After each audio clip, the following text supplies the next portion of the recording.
નમસ્કાર, જય હિન્દ, જય ભારત મિત્રો. હું જીગર સર આપ સૌનું એક્ઝામ ગુરુ ગુજરાત આ યુટ્યુબ ચેનલ પર હાર્દિક સ્વાગત કરું છું. આપ બધાને ખબર છે મુજબ આપણે ફ્રી ઓફ કોસ્ટ બધા જ વિષયો છે ભણવાના છે, અને એ પણ ઇન ડિટેલ બધી જ માહિતીઓ સાથે ભણવાના છે. ત્યારે હવે આપણે જે છે એ આગળના ભાગે જીકે તરફ છે આગળ વધવું છે. વિજ્ઞાનના લેક્ચર ઓલરેડી અપલોડ થઈ રહ્યા છે, એની સાથે સાથે હવે અન્ય વિષયોને પણ આપણે ઇન્ટ્રોડ્યુસ કરતા જઈએ છીએ. એમાં સૌપ્રથમ આપણે જીકેનું ભણવું છે ને એ પણ ગુજરાત પરિચય આપણે ભણવો છે. બરોબર મિત્રો, ગુજરાત પરિચયની અંદર આપણે ગુજરાતના બધા સામાન્ય બાબતો, એના ફેક્ટ, પછી અગત્યના ફેક્ટો, પછી ગુજરાતની ભૂગોળ, ગુજરાતનો ઇતિહાસ, સાંસ્કૃતિક વારસો, આ બધું ભણતા જશું. બરોબર, તો સૌપ્રથમ આજે શરૂ કરવું છે ગુજરાત પરિચયથી. એનો સામાન્ય પરિચય જોવો છે તો સૌપ્રથમ તો તમે તમારા બધા મિત્રો સુધી આ આપણે જે વિડીયો છે એ શેર કરી દો. ચેનલ પર નવા આવ્યા હોય તો ચેનલને સબસ્ક્રાઈબ કરી દો, જેથી કરીને સૌપ્રથમ તમારા માટે છે આ વિડીયો જ્યારે અપલોડ થાય તો તમને સૌપ્રથમ છે નોટિફિકેશન મળે. સાથે મિત્રો તમારા સપોર્ટની જરૂર છે. સબસ્ક્રાઈબ કરી દેજો, લાઇક કરી દેજો, જેથી કરીને અમને પણ મોટિવેશન મળે તમારા માટે આવા વિડીયો બનાવવા માટે. અને ખાસ કરીને આપણે ફ્રી ઓફ કોસ્ટ બધું ઇન ડિટેલ ભણવાનું છે. થોડી ધીરજ રાખજો, કારણ કે હું એકલો છું, એટલે ધીમે ધીમે બધું તમને છે એ આપણે ભણાવીશું. બરાબર, તો સરસ રીતે ભણવા માટે બધા તૈયાર થઈ જાઓ એકદમ. તો શરૂ કરીએ છીએ ગુજરાતનો પરિચય. બરાબર, ચલો. તો ગુજરાત પરિચયમાં સૌપ્રથમ આપણે ગુજરાતનો સામાન્ય પરિચય જોવો છે. એવો પરિચય ગુજરાતનો સામાન્ય પરિચય. કેમ સાહેબ? તો કે આપણે ગુજરાતનો સામાન્ય પરિચય જોઈએ ત્યાં પછી જ ખબર પડે ગુજરાત રાજ્યની સ્થાપના કઈ રીતે થઈ, ગુજરાત રાજ્ય માટે કેવા કેવા આંદોલનો થયા. બરાબર, એની ઇતિહાસમાં આપણે બધું ભણશું. એ પછી આમાં જે અગત્યની બાબતો છે ફેક્ટ સ્વરૂપે ઘણી વખત પરીક્ષાઓમાં પણ સીધું પૂછાઈ જાય છે. તો સામાન્ય પરિચયથી છે શરૂ કરવું છે. તો સૌપ્રથમ છે ગુજરાતની સ્થાપના. તો તમને બધાને ખબર છે મુજબ ગુજરાતની સ્થાપના જે છે એ 1 મે 1960 રોજ થઈ. ક્યાં થઈ? 1 મે 1960. હવે અહીંયા સ્થળ ખાસ યાદ રાખજો. સ્થળ શેના માટેનું સ્થળ? તો કે સ્થાપના સ્થળ. સ્થાપના ક્યાં થઈ? તો કે સાબરમતી આશ્રમ ખાતે થઈ. ક્યાં થઈ? સાબરમતી આશ્રમ અમદાવાદ ખાતે. ક્યાં થઈ? સાબરમતી આશ્રમ અમદાવાદ. ઓકે, ચાલો. ત્યાર પછીની વાત છે સ્થાપક કોણ હતા, સ્થાપના કોના હસ્તે થઈ? તો રવિશંકર વ્યાસ. રવિશંકર વ્યાસ, જેને આપણે રવિશંકર મહારાજના નામે ઓળખીએ છીએ. જો મિત્રો, રવિશંકર રાવળ નથી હો. રવિશંકર રાવળ એક ચિત્રકાર હતા. આ રવિશંકર વ્યાસ છે. તમને ખ્યાલ હોય તો મુઠ્ઠી ઉછેરો માનવી તરીકે, બરાબર, મુઠ્ઠી ઉછેરો માનવી તરીકે આ જાણીતા હતા ખાસ કરીને. અને ગુજરાત માટે ઘણા બધા પ્રયત્નો છે આમના દ્વારા થયા છે. જ્યારે રવિશંકર રાવળ જે હતા ને, રવિશંકર રાવળ આ એક ચિત્રકાર હતા. કોણ હતું? એક ચિત્રકાર હતા. બરાબર, ઘણા લોકોને આ રવિશંકર રાવળ આવે એટલે સૌ પ્રથમ જે ટીક કરીને વી આવે સૌથી પહેલાં, પણ એવું નથી. આમની સરનેમ શું છે? હકીકતે રવિશંકર વ્યાસ છે. બરાબર મિત્રો, આ વસ્તુનું પણ છે આપણે ખાસ ધ્યાન રાખવાનું છે. ચાલો, ડન છે. ઓકે, હવે ત્યાંથી આગળ વધીએ તો કે ભાઈ ગુજરાત છે એનું ક્ષેત્રફળ કેટલું છે? અંદાજિત ક્ષેત્રફળ ગુજરાતનું. તો ગુજરાતનું જે ક્ષેત્રફળ છે એ 1,96,024 કિલોમીટર. કેટલું? 1,96,024 કિલોમીટર સ્ક્વેર છે, અથવા તો ચોરસ કિલોમીટર તમે કહી શકો. બરાબર છે. હવે આની અંદર તમારે એક બે વસ્તુ યાદ રાખવાની છે. તો આ જે ક્ષેત્રફળ છે ને, આ 2011 મુજબ છે. 2011માં જ્યારે વસ્તી ગણતરી થઈ, બરાબર છે, એ મુજબ છે. પછી બીજી એક વસ્તુ આમાં યાદ રાખો, ગુજરાતની છે ને, આ દાખલા તરીકે આપણું ગુજરાત છે,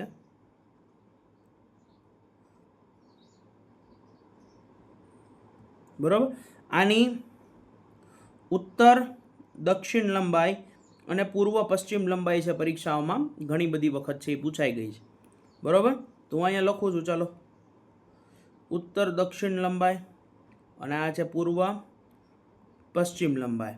બરાબર છે, ઉત્તર દક્ષિણ અને પૂર્વ પશ્ચિમ. તો ઉત્તર દક્ષિણાની જે લંબાઈ છે ને એ 590 કિલોમીટર છે. કેટલા કિલોમીટર છે? 590 કિલોમીટર. અને પૂર્વ પશ્ચિમ જે છે એ 500 કિલોમીટર. બરાબર છે. આવું પરીક્ષાઓમાં ઘણી બધી વખત છે અગાઉ પણ પૂછાઈ ગયું છે. ચાલો, એટલું ક્લિયર છે બધાને? રેડી? ચાલો, આમાં કાંઈ વિશેષ કાંઈ આપણે બીજું કાંઈ ચર્ચા કરવાની નથી. ચાલો, હવે આ વાત થઈ એના ક્ષેત્રફળની, ઉત્તર દક્ષિણ અને પૂર્વ પશ્ચિમ લંબાઈની. તો એના પછીની જે વાત છે એ શું છે? તો કે ભાઈ દેશમાં ભૌગોલિક દ્રષ્ટિએ, એટલે કે ભૌગોલિક દ્રષ્ટિએ છે એ ક્યાં આવેલું છે આપણું ગુજરાત? તો ભૌગોલિક દ્રષ્ટિએ જે છે એ પશ્ચિમ દિશામાં છે. કઈ દિશામાં છે? પશ્ચિમ દિશામાં. પશ્ચિમ દિશામાં. અને બીજું એક લોકેશન યાદ રાખવાનું છે, અરબ સાગરના કિનારે. અરબ સાગરના કિનારે. ચાલો, રેડી? એટલી વસ્તુ ઓકે. ચાલો, એના પછી વિસ્તારની દ્રષ્ટિએ ભારતમાં એનું સ્થાન. તો વિસ્તારની દ્રષ્ટિએ છે ને 5મા ક્રમે છે. કેટલામાં ક્રમે છે? 5મા ક્રમે. સાહેબ કઈ રીતે 5મા ક્રમે સમજાવું? તો હવે જુઓ, ગુજરાત છે ને એ પહેલાં બીજા 5, આમ જોઈએ તો બીજા 4 રાજ્યો છે. બરાબર? અત્યારે ભારતમાં કુલ 28 રાજ્યો છે. એ પૈકી સૌથી મોટું છે એ છે રાજસ્થાન.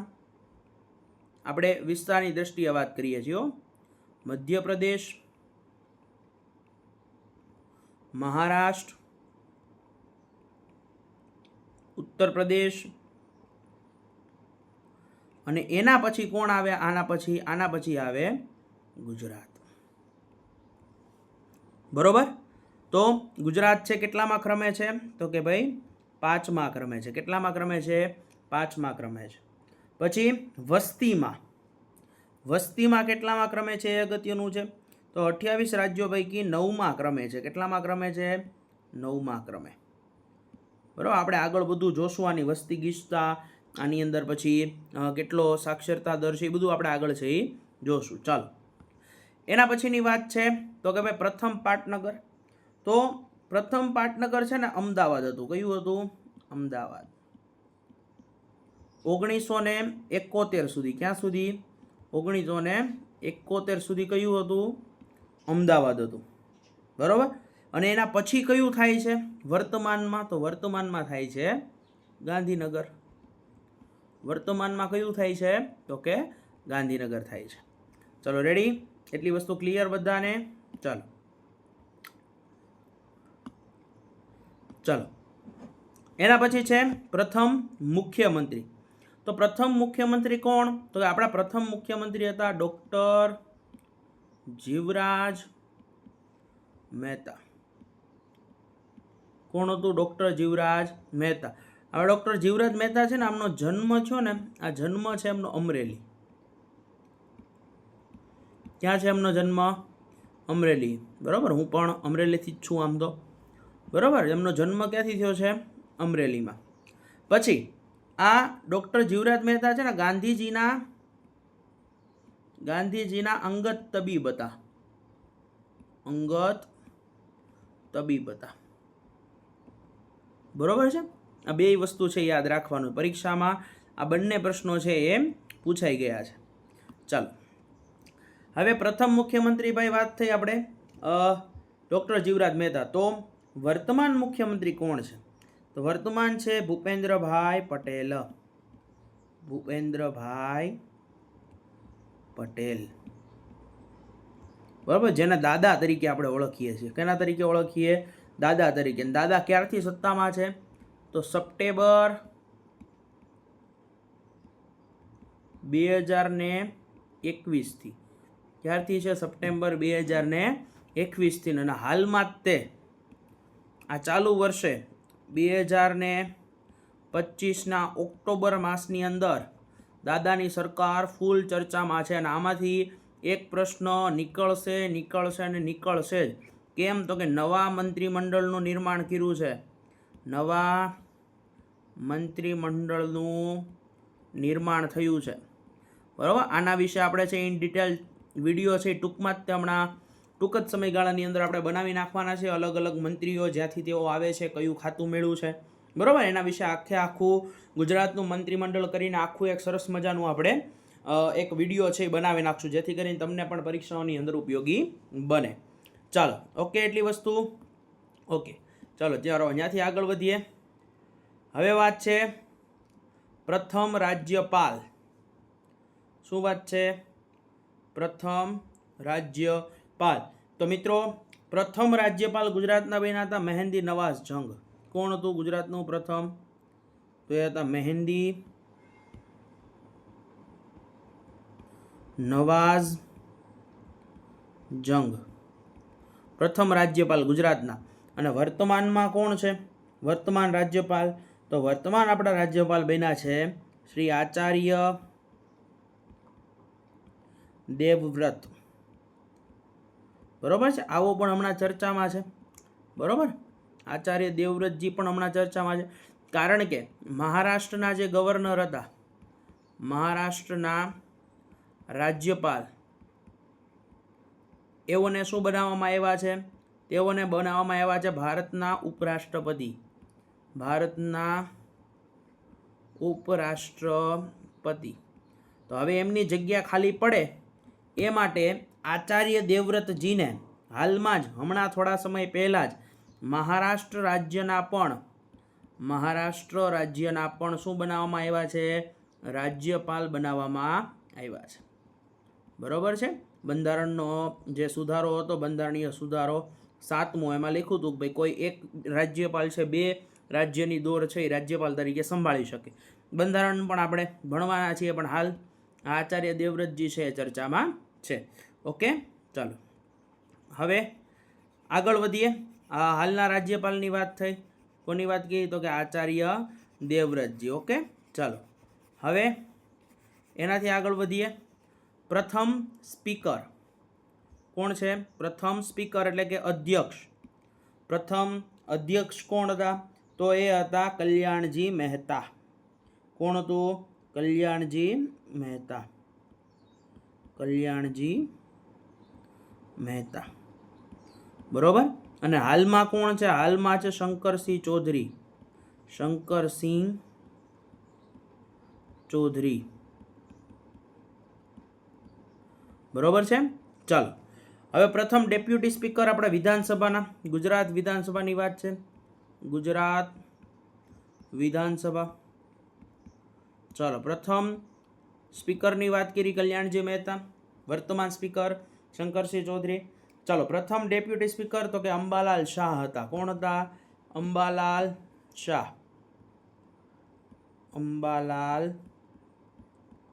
શાહ.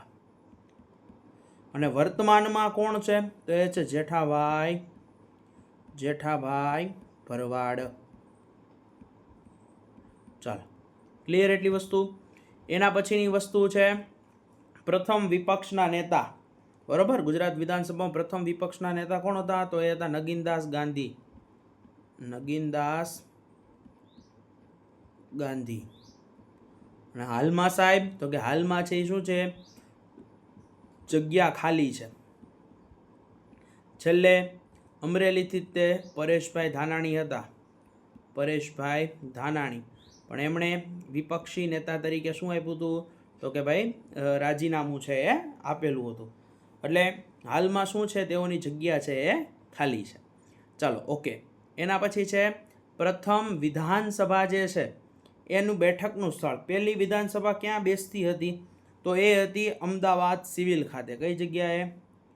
અમદાવાદ, જે જૂની સિવિલ છે અમદાવાદ સિવિલ ખાતે. બરોબર. અને હાલમાં ક્યાં બેસે છે? તો ગાંધીનગરમાં ભવ્ય સંકુલ છે, વિઠ્ઠલભાઈ પટેલ ભવન.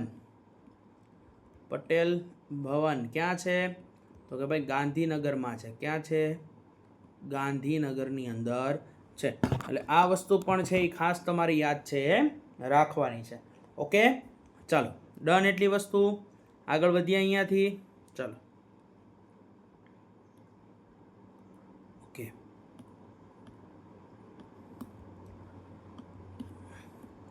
એના પછી પ્રથમ પ્રથમ વિધાનસભામાં ધારાસભ્યોની સંખ્યા, એટલે કે પહેલી વહેલી જ્યારે વિધાનસભાની ચૂંટણી થઈ ત્યારે વહેલા ધારાસભ્યો કેટલા થયા હતા, નિમાણ હતા, ચૂંટાણા હતા? તો કે 132. કેટલા હતા? 132. અને હાલમાં કેટલા છે? તો કે અત્યારે છે 182. સાહેબ આમાં સુધારો વધારો કરવો હોય તો કે 2026 સુધી આ આટલા ને આટલા રહેશે, બરાબર. 2026 પછી જે 2027માં ચૂંટણી આવશે ને એમાં વધારો ઘટાડો છે એ કરી શકાશે, બાકી અત્યારે તો 182 જ છે, બરાબર. ક્યાં સુધી નહીં સુધારો કરી શકાય આ પ્રશ્ન બની શકે? તો 2026 સુધી. ચાલો, પ્રથમ સચિવાલય તો ક્યાં બેસતું? પ્રથમ સચિવાલય તો આંબાવાડી પોલિટેકનિકલ કોલેજ, આંબાવાડી પોલિટેકનિક કોલેજ કઈ જગ્યાએ છે? તો કે અમદાવાદમાં જ છે. ક્યાં છે? અમદાવાદ. ચલો રેડી. ચલો, અને હવે વર્તમાન સચિવાલય ક્યાં બેસે છે? તો વર્તમાન છે સરદાર પટેલ ભવન. સરદાર પટેલ ભવન કઈ જગ્યાએ? ગાંધીનગરમાં. ક્યાં? ગાંધીનગર. ચલો ડન, એટલી વસ્તુ ઓકે. ચલો એની પછી લોકસભાના સભ્યો કેટલા છે ગુજરાતમાં? તો કે 26 બેઠકો છે. કેટલી છે? 26. સાહેબ ક્યાં સુધી? 2026 સુધી આટલી ને આટલી છે, એમાં કોઈ વધારો ઘટાડો થશે નહીં. રાજ્યસભાના તો કે 11, એમાં પણ ક્યાં સુધી? 2026 સુધી આટલા જ છે, કોઈ વધારો ઘટાડો થઈ શકશે નહીં. ચલો ગામડાઓની સંખ્યા, જો આ બધા પ્રશ્નો આવે છે ને હવે જે આવે છે થોડાક આમ તમને એટલા બધા આમ કન્ફ્યુઝ કરી શકે થોડાક. તો ગામડાઓની સંખ્યા 18,584 જેટલી છે. તાલુકાઓની સંખ્યા 252 જેટલી. ગુજરાતમાં કેટલા તાલુકા? 252. જિલ્લાઓની સંખ્યા જુઓ હવે અહીંયા સાહેબ 33, તો કે નહીં, એક ઉમેરો પ્લસ 1 બરાબર 34. કેમ સાહેબ? તો કે છેલ્લે વાવ-થરાદને અલગ તાલુકો જાહેર, જિલ્લો જાહેર કરવામાં આવ્યો છે, બરાબર. આ મોસ્ટ આઈએમપી વસ્તુ છે અત્યારે, બરાબર. આનું મુખ્ય મથક કયું છે? તો કે થરાદ. ક્યાંથી અલગ કરવામાં આવ્યો? તો કે બનાસકાંઠા. ક્યાંથી? બનાસકાંઠા. બાકી બનાસકાંઠા સૌથી મોટો જિલ્લો હતો, 14 તાલુકા હતા. કેટલા તાલુકા હતા? 14 તાલુકા હતા. પણ હવે એને શું કરી દેવામાં આવ્યું છે? અલગ કરી દેવામાં આવ્યો છે. ક્યાંથી? તો કે વાવ થરાદ. ચલો મધ્યમ કક્ષાના શહેરોની સંખ્યા કેટલી છે? એટલે કે ટાઉન ટાઈપના, તો 264 જેટલા. કેટલા? 264. જો અત્યારે અહીંથી પ્રશ્ન છે એ તમને જિલ્લામાંથી છે એ પ્રશ્ન સીધો છે એ નીકળી શકે, એટલે એ વાત પણ ખાસ ધ્યાન રાખજો. ચલો એટલી વસ્તુ ક્લિયર. ડન. આગળ વધુ. ચલો ઓકે. ચલો હવે એના પછી છે કે ભાઈ કુલ ગ્રામ પંચાયતોની સંખ્યા કેટલી છે, કુલ તાલુકા પંચાયતોની સંખ્યા કેટલી છે, એની વાત હવે આપણે કરવી છે, બરાબર. ચાલો તો સૌપ્રથમ ગ્રામ પંચાયતોની વાત કરીએ આપણે. તો કુલ જે ગ્રામ પંચાયતો છે, કુલ ગ્રામ પંચાયતોની જે સંખ્યા છે એ છે 14,017. કેટલી છે? 14,000. સાહેબ તમે તો ગામડા 18,584 કીધા, પણ અમુક કેવા હોય? સંયુક્ત પંચાયતવાળા હોય. કેવા હોય? સંયુક્ત પંચાયત, એટલે કે એની પંચાયત છે ગ્રામ પંચાયત કેવી હોય? ભેગી હોય, બરાબર. એટલે 14,017 ગામડા જે છે એ કેવા છે? ગ્રામ પંચાયતો ધરાવે છે. તાલુકા પંચાયતની કચેરીઓ 249, બરાબર. જિલ્લા પંચાયતોની તો કે હવે છે 34. પહેલાં 33 જ હતી, પણ હવે કેટલી થઈ ગઈ છે? 34. સાહેબ 34 કેમ થઈ? તો આગળ આપણે વાત કરીએ એમ વાવ થરાદ, બરાબર. વાવ અને થરાદ બંને છે એને શું કરવામાં આવ્યું? એટલે કે વાવ થરાદ એક જ વસ્તુ છે, એને અલગ પાડવામાં આવ્યા છે. ડન. ચાલો ત્યાર પછી નગરપાલિકાની સંખ્યા, ચલો આ થોડુંક અલગ પેનથી લખીએ આપણે. ચલો નગરપાલિકાની સંખ્યા છે 162. કેટલી છે? 162. ચલો મહાનગરપાલિકાની સંખ્યા, તો કે મહાનગરપાલિકાની સંખ્યા પહેલાં હતી 8, જે વધીને હવે કેટલી થઈ છે? 17 થઈ છે. કેટલી થઈ છે? 17. સાહેબ કઈ કઈ અહીંયા નામ લખી દો. ચાલો અહીંયા લખું છું, ખાસ ધ્યાન. મહાનગરપાલિકા. પહેલા કેટલી કીધી મેં? 8 કીધી. કેટલી કીધી હતી? 8. સાહેબ બધી લખજો હો. ચાલો ઓકે, કાંઈ વાંધો નહીં. સૌથી પહેલા આપણે લખીએ તો કે સૌરાષ્ટ્રમાં કુલ 4 છે. એમાં એક છે રાજકોટ, બીજી ભાવનગર, આ જૂનીની જ વાત કરું છું. ત્રીજી છે જુનાગઢ, ચોથી છે જામનગર. હવે અમદાવાદ,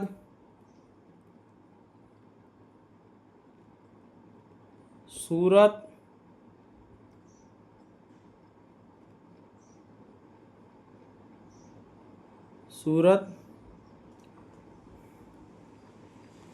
પછી ગાંધીનગર, 8મું છે વડોદરા. ચલો આ પેનેથી લખીને બધી જૂની છે. કેવી છે? જૂની છે. હવે નવીની વાત કરીએ. નવી છે એ કુલ 9 નવી બનાવવામાં આવી છે. ચલો એ છે, એક છે નવસારી, 10મી છે ગાંધીધામ, 11મી મોરબી, 12મી છે સુરેન્દ્રનગર,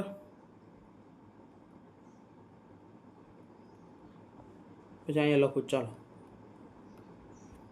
13મી છે મહેસાણા,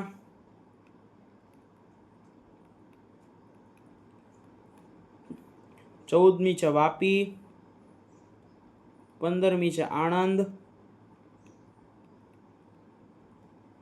ચલો 16મી છે પોરબંદર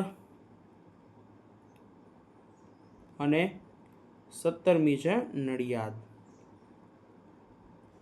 આ 17 જેટલી જે છે એ મહાનગરપાલિકાઓનું છે નિર્માણ કરવામાં આવ્યું છે.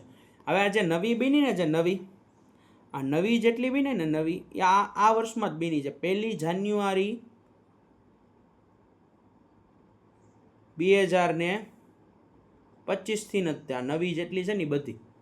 બરોબર? એટલે અત્યારે હવે કોઈ સંખ્યા પૂછે તો અત્યારે સંખ્યા કેટલી છે? 17. પહેલાં કેટલી હતી? 8. ચાલો ઓકે. ચલો પંચાયતી રાજનો અમલ ક્યારથી થયો? તો કે 1 એપ્રિલ 1963 થી. કોણ હતું મુખ્યમંત્રી? તો કે ભાઈ જીવરાજ મહેતા જ હતા. બરોબર છે. ચાલો એના પછી મુખ્ય ભાષા, તો કે મુખ્ય ભાષા ગુજરાત છે તો કઈ હોય? ગુજરાતી. અત્યારે ભાષાને લઈને આખા દેશમાં બહુ ઝાઝા વિવાદો ચાલે છે. આજે દેશમાં અલગ અલગ રાજ્યો બન્યા ને, પહેલાં 14 રાજ્યો અને 6 કેન્દ્ર શાસિત પ્રદેશ હતા. પણ ભાષાને લઈને એટલા બધા વિરોધો થયા કે એના પછી છે અલગ અલગ રાજ્યો બનાવવામાં આવ્યા. બરોબર? તો અત્યારે પણ હવે એવો જ તે માહોલ છે, ફરી વખત દેશની અંદર સર્જાણો છે, પરંતુ સરકાર છે એને નિયંત્રણમાં લાવવાના પ્રયત્નો કરે છે. જોઈએ છીએ. ચાલો મુખ્ય પ્રજાઓ, અહીંયા કયા કયા ધર્મની પ્રજાઓ વસે છે? તો કે મુખ્ય છે એ હિન્દુ, મુસ્લિમ અને જૈન ધર્મના લોકો છે એ વસવાટ કરે છે. અને છેલ્લે હવે આપણે કુલ સાક્ષરતા દરની વાત કરવી છે. શેની વાત કરવી છે? કુલ સાક્ષરતા દર. તો કુલ જે સાક્ષરતા દર છે ગુજરાતનો, તો કુલ સાક્ષરતા દર છે 79.31%. બરાબર? એની અંદર પુરુષોની અને સ્ત્રીઓની વાત કરવામાં આવે તો પુરુષો 87% જેટલું અને સ્ત્રીઓ છે એ 70% જેટલું. બરાબર? 2011ની વસ્તી ગણતરી મુજબ છે. ક્યારની? 2011ની વસ્તી. આ બધો ડેટા ક્યારના આધારિત છે? 2011ની વસ્તી ગણતરી મુજબનો છે. ચલો ક્લિયર? ઓકે, આગળ વધીએ. ચલો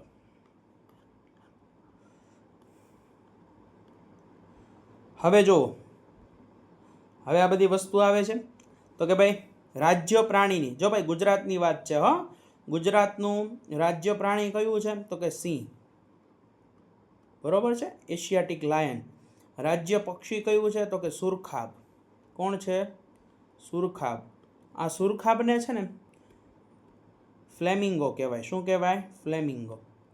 અને આ મુખ્યત્વે સ્થળાંતરિત પક્ષી છે, ઠંડા પ્રદેશમાંથી આવે છે. અને કચ્છમાં સુરખાબ કચ્છમાં સુરખાબ અભયારણ્ય પણ છે, સુરખાબ અભયારણ્ય. આના વિશે છે એ વિગતે આપણે ચર્ચા હજી કરીશું, બરાબર.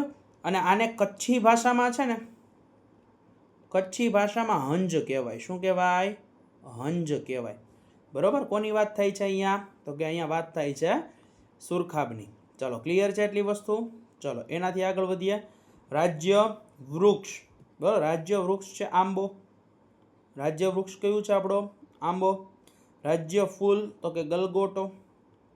જો આવો પ્રશ્નો આપણને લાગે સહેલા, પણ ગમે ત્યારે પરીક્ષામાં પૂછાય તો બધું ભૂલાઈ જાય, બરાબર. રાજ્ય નૃત્ય તો કે ગરબો, બરાબર. આપણે ગરબાના પ્રેમી છે ગુજરાતી, જ્યાં જોવો ત્યાં ગરબા તો હોય જ ને. રાજ્ય રમત તો રાજ્ય રમત છે કબડ્ડી. કઈ છે? કબડ્ડી. અને ક્રિકેટ બંને આમ તો છે એ કીધેલું છે. ચલો, રાષ્ટ્રીય પ્રાણી તો આપણું રાષ્ટ્રીય પ્રાણી, હવે જો દેશની વાત આવે છે. કોની વાત આવે છે? દેશની. તો રાષ્ટ્રીય પ્રાણી જે છે આપણું, એ રાષ્ટ્રીય પ્રાણી કોણ છે? તો કે વાઘ છે. કોણ છે? વાઘ છે. સાહેબ વાઘ કેમ? જો ભાઈ 1972 સુધી સિંહ જ હતો. કોણ હતું? સિંહ. પણ અચાનક એકાએક સિંહની વસ્તીમાં છે, સોરી, વાઘની વસ્તીમાં શું થાય? ઘટાડો થાય. એટલે 1973માં લગાડવામાં આવ્યું પ્રોજેક્ટ ટાઈગર. Project tiger.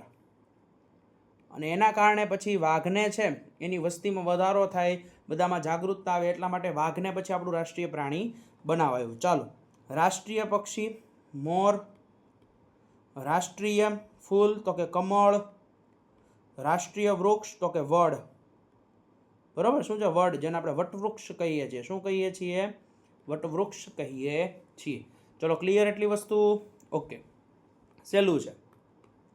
ચલો, હજી અહીંયા આપ્યું છે રાષ્ટ્રીય ગીત, બરાબર. અહીંયા રાજ્ય ગીતની વાત નથી એવી. ચલો, રાજ્ય ગીત અહીંયા હું વચમાં ભૂલી ગયો હતું લખવાનું. તો રાજ્ય ગીત જે આપણું છે ને એ છે જય જય ગરવી ગુજરાત. કયું છે? જય જય ગરવી ગુજરાત.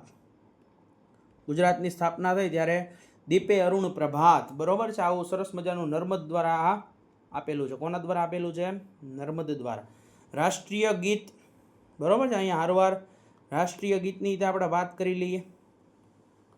ચલો, રાષ્ટ્રીય ગીત જે છે, આ રાષ્ટ્રીય ગીત છે એ કોણે આપેલું છે? તો કે રાષ્ટ્રીય ગીત જે આપેલું છે એ છે રવિન્દ્રનાથ ટાગોર. રવિન્દ્રનાથ ટાગોર, બરોબર છે. ગીતાંજલિ નામનું પુસ્તક હતું એમનું, ગીતાંજલિ. અને એમાં હતું જન ગણ મન. આમ તો જોઈએ તો રવિન્દ્રનાથ ટાગોરે ભારત ઉપરાંત બાંગ્લાદેશનું પણ શું લખેલું છે? તો કે ભાઈ અમાર સોનાર બાંગ્લા. અમાર સોનાર બાંગ્લા. આ રાષ્ટ્રગીત છે એમનું લખેલું છે. જનગણ મન આપણું રાષ્ટ્રીય ગીત છે. ચાલો મિત્રો, તો અત્યારે આપણે આ પાર્ટ 1 અહીંયા સુધી રાખીએ છીએ. તમારા મિત્રો સાથે શેર કરજો, બરોબર છે. ખાસ લાઈક કરજો અને સબસ્ક્રાઈબ કરી દેજો. જય હિન્દ, જય ભારત.